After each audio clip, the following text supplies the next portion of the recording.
In this tutorial, we're going to be talking about dictionaries.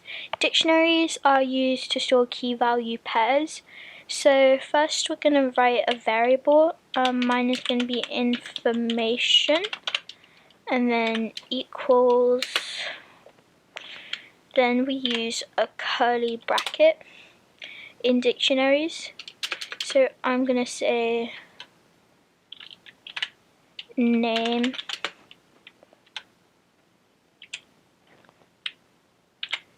is Grace. Then don't forget to add a comma at the end. Then I'm just going to say the age is 25 and the city is New York. And make sure when you write your dictionaries that none of them are duplicated, because if they are, sometimes there will be a squiggly line under it.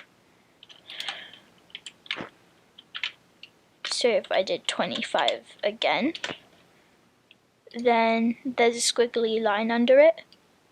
So I should just take that off. And say if you've decided to change your name, say if Grace is spelt differently, like that, and you want to change it, you could write under here, you write information,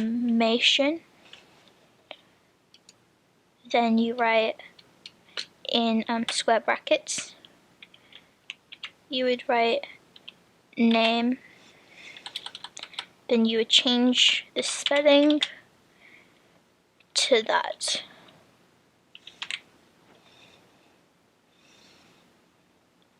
And then if we print information, there we go.